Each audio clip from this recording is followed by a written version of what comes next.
आज का हमारा टॉपिक है एनपीए, नॉन परफॉर्मिंग असेट्स। तो एनपीए के रिगार्डिंग अभी रिसेंटली एक न्यूज आई थी जहां पे जो ग्रॉस एनपीए रेशो की हम बात करते हैं, तो शेड्यूल कमर्शियल बैंक्स जो हैं, they have witnessed the decline in their gross NPA ratio. 3.9% जो था वो मार्च के एंड में था, और 3.2% जो है सितंबर 2023 के एंड में रह गया है। आरबीआई ऐसा कह रही है। पर अब बात यह है कि क्या क्या फैक्टर्स रहे हैं इसके पीछे, अचानक से ही जो डिक्लाइन आया है, ये आया क्यों है? क्या नीरव मोदी जी वापस आ गए हैं, या माल्या साहब ने पैसे वापस दे दिए हैं? दोनों में से कुछ भी नहीं हुआ है। इसलिए एक तरीका है राइट ऑफ। राइट ऑफ करने का मतलब, जो भी एनपी है वो बैंक अपने बुक से हटा देता है। अब मैं अगर माइनस का साइन हटा दूंगा, मतलब मान लो 100 - 15 है, मैंने -15 हटा दिया, तो रिजल्टेंट तो 100 ही आ गया। पहले 85 था, तो मैंने उसको बैंक में क्या करता है, अपना बुक से वो हटा देता है, और and it is acknowledged that the debt is unlikely to be recovered. ठीक है, हार मान लिया, बैंक ने ही हार मान ली। कुछ टाइम बाद में जो 2-3 लोग बाहर रह रहे हैं, उनके लिए भी यही होने वाला है। Now what is upgrades? Upgrades का मतलब होता है जहां पे हम रिक्लासिफाई कर देते हैं किसी भी लोन को, classifying a loan account from NPA back to a substandard asset category. मैं आपको एनपीए कैटेगराइजेशन भी बताऊंगा, लेकिन पहले हम एनपीए से उसको सब स्टैंडर्ड असेट्स में डाल देते हैं। Now if certain conditions are satisfied, first of all, जिसमें अरियर्स ऑफ इंटरेस्ट या principals are paid by the borrowers. तो ये क्या है? अपग्रेडेशन मतलब वो एनपी की कैटेगरी से हटा, बोरोवर ने कुछ पैसा वापस कर दिया, चाहे वो इंटरेस्ट का हो या प्रिंसिपल सम हो, तो वो उसको वापस से डिग्रेड कर देते हैं कि वो अब एनपी नहीं रहा। अब उसको थोड़ा सा नीचे ले आते हैं कि वो सब स्टैंडर्ड असेट हो गया, कि अब वो रिकवरेबल मोड में तो है। तो एनपी की बुक्स फिर से क्लियर हुई। तीसरा, रिकवरी कर ली बैंक ने, जो डिफॉल्टर है उससे हमने पूरी रिकवरी कर ली किसी भी फॉर्म में, चाहे वो कोलेट्रल उसका लिक्विडेट करके कर लिया हो, या हमने उसको परस्यू करके रिकवर करवा लिया हो। ठीक है। नाउ एनपीए क्या होता है? एनपीए बेसिकली आरबीआई बोलती है कि कोई भी ऐसा असेट जहां पे हम ये मान लेते हैं कि बैंक की जो इनकम वहां से जनरेट होने वाली थी, वो अब नहीं होगी। अब इसमें कैटेगराइजेशन भी है, जहां से बैंक जो इंटरेस्ट अक्रू करने वाला होता है, वो इंटरेस्ट या प्रिंसिपल अमाउंट जो अगर रिकवर नहीं कर पाएगा, तो वो एनपीए की कैटेगरी में डाल दिया जाता है। Now in most of the cases these debts are classified as non performing, जब वो लोन पेमेंट का जो टाइम पीरियड है वो कितना है, payments have not been made for a minimum period of 90 days तक हम थोड़ा सा इंतजार करते हैं, उसके बाद में हम उसको कैटेगराइजेशन में डाल देते हैं। एग्रीकल्चर में अगर ये 2 क्रॉपिंग सीजन तक नहीं आया है, तब हम उसको एनपी में क्लासिफिकेशन करते हैं। बाकी नॉन एग्रीकल्चर लोन्स के लिए हम 90 डेज का टेन्योर रखते हैं। क्लियर है? ये है वो कैटेगराइजेशन। तो हमने कोई भी लोन दिया, बैंक ने या फाइनेंशियल इंस्टीट्यूशंस ने दिया। सब स्टैंडर्ड एसेट्स कब होता है? जो रेगुलर के अंदर में कोई भी डिलेस हमको देखने के लिए नहीं मिलेंगे, लेकिन स्ट्रेस्ड एसेट्स कब होते हैं?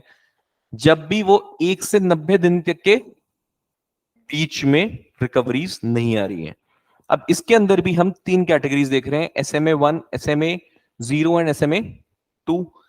फर्स्ट 30 डेज में SMA 0 की कैटेगरी में है, 31 से 60 के बीच में 1, एंड ये है स्ट्रेस्ड एसेट्स, जिसको बात में भी हमने करी ना कि एनपीए में, अब इसको एनपीए कब डिक्लेयर करते हैं? इसको एनपीए डिक्लेयर करते हैं, देखो ये स्टैंडर्ड है, इसको सब स्टैंडर्ड एसेट्स बोलते हैं ना, जो भी हमने ऊपर देखा रिग्रेडेशन में अंदर। तो ये सब स्टैंडर्ड क्यों? क्योंकि ये सब पार्ट है। ये रेगुलर जहां पे कोई डिलेज नहीं हो रहे हैं पेमेंट में, और यहां पे हम स्ट्रेस में आने लग गए इनिशियली 90 डेज में। अब 90 डेज से ऊपर होते ही वो हो गया एनपीए। अब एनपीए की कैटेगरी देखिए आप, जब वो 12 महीने तक एनपीए, अगर वो 12 महीने तक डिक्लेयर रहता है, तो उसको हम क्या बोलते हैं? सब स्टैंडर्ड असेट्स। डाउटफुल असेट्स अगर 12 महीने के ऊपर हो जाए तो, लॉस असेट्स जिसको रिकवरी कर ही नहीं सकते तो उसको राइट ऑफ कर दिया जाता है। कुछ रिकवरी हो गई तो उसको सबस्टैंडर्ड असेट्स में डाल दिया। ये पहले होगा और उसके बाद में एनपीए होगा। ये क्या है? Degradation level. यहां पे लास्ट में बैंक को राइट ऑफ करना पड़ता है। यहां पे बैंक थोड़ा सा स्ट्रेस डालना शुरू कर देती है आपके ऊपर कि ठीक है भाई, डाउटफुल लग रहा है, 12 महीने का टाइम है अपने पास में, ये ऑलरेडी निकल चुका है, अब आपको 12 महीने से ऊपर हो रहे हैं, अब ये लग रहा है कि पैसा नहीं आएगा, तो यहां से लिक्विडेशन और ये सब जो है शुरुआत स्टार्ट हो जाती है। अगर वो हो जाता है तो वापस से वो सब स्टैंडर्ड स्टेट की कैटेगरी में आ जाएगा, या बोरोवर नहीं मान लीजिए कुछ पैसा दे दिया तो। हाँ जी। ग्रॉस एनपीए और नेट एनपीए में क्या फर्क होता है? जब हम बात करते हैं ग्रॉस एनपीए की, सो द टोटल एनपीए जिसमें से हम डिडक्शन नहीं करते हैं प्रोविजनल अमाउंट का, मतलब प्रोविजनिंग करते हैं ना हम कि ये पर्टिकुलर अमाउंट हमने निकाल के रखा है किसी भी पर्टिकुलर चीज के लिए, कि ये है provisioning, this term is called as provisioning. आपको इकोनॉमिक्स में सर ने पढ़ाया भी होगा प्रोविजनिंग के बारे में। तो अगर मैं प्रोविजनिंग अमाउंट को यहां से नहीं निकालता हूं तो वो है मेरा ग्रॉस एनपीए। अगर मैंने उसमें से ग्रॉस एनपीए में से प्रोविजनिंग अमाउंट निकाल दिया तो क्या रह गया मेरा? Net NPA. एंड प्रोविजन क्या होता है? These are the fund set aside by the bank to recover the potential losses that would be arising from the bad loans or NPA। कुछ पैसा मैं ऑलरेडी अलग करके रखता हूं, तो मेरा उस प्रोविजन के फंड को अगर मैं हटा देता हूं तो मेरा नेट एनपीए आ जाता है। और ग्रॉस एनपीए क्या है? Without any deductions. हाँ जी। सरकार क्या क्या कर रही है? तो हमने एक डीआरटी बना रखी थी, डेप्ट रिकवरी ट्रिब्यूनल। उसके बाद में क्रेडिट इंफॉर्मेशन ब्यूरो, जो एक सिस्टम हमने जनरेट किया कि एक ही आदमी मल्टीपल बैंक्स के साथ में फ्रॉड नहीं कर जाए, तो क्रेडिट रेटिंग्स वगैरह भी वहां से जनरेट होती हैं। आपका बोलते हैं ना, आपकी क्रेडिट रेटिंग्स खराब हो जाएगी अगर आप क्रेडिट कार्ड का बिल टाइम पे नहीं देते हैं, तो उसी क्रेडिट रेटिंग्स के बेस पे जब आप लोन लेने जाते हैं तब आपको लोन मिलेगा। अगर आपकी क्रेडिट रेटिंग्स खराब है ना, तो आपको लोन्स नहीं दिए जाएंगे। तो ये क्रेडिट इंफॉर्मेशन ब्यूरो है जो मेंटेन करती है। फिर आते हैं हमारे पास में सरफेसी। सरफेसी जो कि इंपावर करता है किसको? बैंक्स को अपने लॉस असेट्स को या एनपी को रिकवर करने के लिए बाय अक्वायरिंग और सेलिंग द असेट्स। जो भी बोरोवर के असेट्स हैं उसको लिक्विडेट करके वो रिकवर कर सकता है अगर आउटस्टैंडिंग अमाउंट 1 लाख से ज्यादा है तो। असेट रिकंस्ट्रक्शन कंपनी, ये वो फर्म्स होती हैं जिनको ट्रबल लोन्स दे दिया जाता है और वो फिर उसको रिस्ट्रक्चर करके यूज कर लेती हैं, तो बैंक को अपना पैसा तो मिल गया और वो फिर कंपनी उसके साथ में क्या करती है वो उसका आउटलुक होता है। सो these firms extract value from the troubled loans, and before this law lenders could only enforce security interest through courts, which took a lot of time। तो asset reconstruction कंपनी का मतलब समझे? असेट को reconstruct कर दिया हमने, वो loan जो है किसी और को बेच दिया। अब आप उस असेट्स के साथ कुछ भी करो, हम तो नहीं कर सकते, हम तो बैंक है, तो बैंक का काम तो लेंडिंग और बोरोइंग का ही होता है। अब मेरे को मेरा अमाउंट चाहिए, उसके बाद में प्रॉपर्टी का आपको क्लब बनाना है, आपको घर बनाना है, आपको रिसोर्ट बनाना है, आप बना लो। मैंने वो ट्रबल्ड असेट जो है, लोन जो है, मैंने आपको कैरी कर दिया। अब आप वहां से जितना रिकवर कर लो, वो आपका है। मैंने आपको एक लोन बेच दिया, ठीक है। उसके बाद आता है कॉर्पोरेट डेट रिस्ट्रक्चरिंग, जिसको 2005 में बोला जाता है। एंड जो कॉर्पोरेट लोन्स में फ्रॉड हो रहा था उसको रिड्यूस करने के लिए इस प्रोविजन को, इंटरेस्ट को, in the interest of nation and for the welfare of financial system, corporate debt restructuring को इंट्रोड्यूस किया गया। होता क्या है? जो भी डेट्स है कंपनी के ऊपर, किसके ऊपर है? कंपनी के ऊपर। By decreasing the rates paid and increasing the time, कि आप क्विट मत करो, हम आपका इंटरेस्ट रेट कम कर देते हैं, और इस इंटरेस्ट रेट के साथ भी आप लंबे पीरियड तक, पहले 10 साल का था आपका, आप 20 साल में दे देना, पैसा तो दे दो, इंटरेस्ट रेट भी कम कर देते हैं आपके लिए। तो रीस्ट्रक्चरिंग ऑफ लोन या बैड एसेट्स ऐसे ही किया जाता है। बैंक कुछ ना कुछ तो आपसे लेके ही जाएगी, कोशिश यही रहेगी बैंक की कि वो लॉस असेट्स में ना चला जाए। हाँ जी, इंद्रधनुष के बारे में सुना है आपने?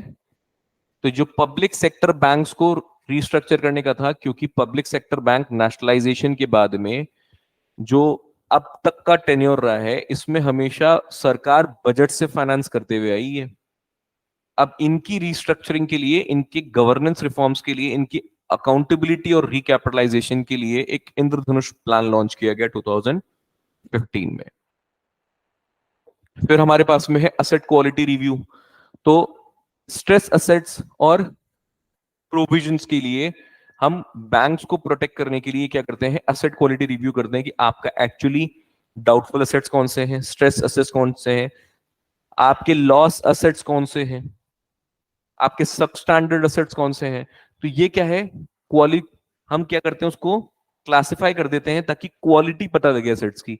आप सब चीजों को असेट्स में नहीं गिन सकते हो, तो उससे क्या है, बैंक की फाइनेंशियल पोजीशन हमको पता लगती है। इस बारे में S4A में 2017 में क्वेश्चन पूछ लिया गया है। ये S4A क्या था? So it has been formulated as an optional framework for resolution of largely stretched accounts. Again, debts restructuring का ही पार्ट था। आईबीसी के बारे में आपने सुना है, इंसॉल्वेंसी एंड बैंक्रप्सी कोड, जहां पे हम कॉर्पोरेट पर्संस के साथ में या पार्टनरशिप फर्म्स हो, इंडिविजुअल को हो, एक टाइमली मैनर में हम कोशिश करते हैं कि जो एसेट की वैल्यू है वो हम रिकवर कर लें and promote entrepreneurship, credit availability and the stakeholders interest at the same time. तो इंसॉल्वेंसी का जो प्रोसेस है उसको हमने थोड़ा सा रीऑर्गेनाइज किया और आईबीसी इंट्रोड्यूस किया। आईबीसी अपने आप में एक बहुत बड़ा टॉपिक है। आईबीसी के मेंबर्स, आईबीसी की पूरी फंक्शनिंग, इसमें एआरसी का रोल, ये सब कुछ आपका इसमें कवर्ड होगा।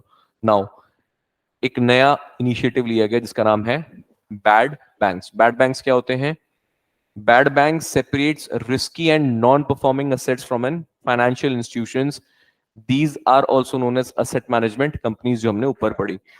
बैड लोन्स को, रिस्की चीजों को वो ले लेती है बैंक से और उसके हिसाब से फिर वो अपने आप को, उनको कैसे मैनेज करना है वो उनका।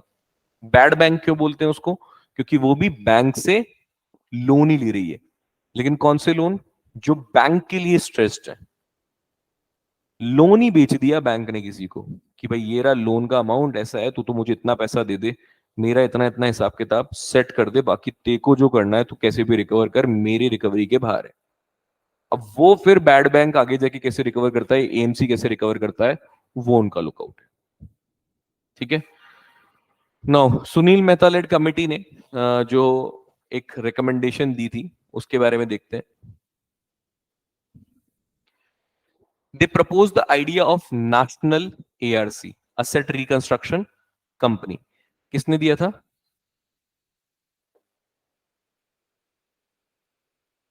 India's first ever bad bank is National Asset Reconstruction Limited (NARC), which has purchased many bad loans from the banks and has sells them to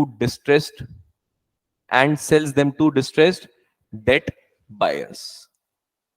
prompt corrective action framework, RBI का initiative 2002 में launch किया गया, जहां पे struggle कर रहे हैं जो बैंक, उनको आरबीआई असिस्ट करेगी, जो कि अंडर कैपिटलाइजेशन का इशू फेस कर रहे हैं due to their poor asset quality या प्रॉफिटेबिलिटी नहीं आने के कारण। तो आरबीआई वहां पे prompt correction action framework introduce करती है कि आपको ऐसा हो क्यों रहा है, आपकी गवर्नेंस में इश्यूज है, आपके मैकेनिज्म में इश्यूज है, आपके मोडस ऑपरेंडी में प्रॉब्लम है, तो यहाँ पे करेक्टिव फ्रेमवर्क इंट्रोड्यूस करती है आरबीआई ताकि ये इस बैड बुक से बाहर आ पाए। ठीक है। So this was all about your NPA.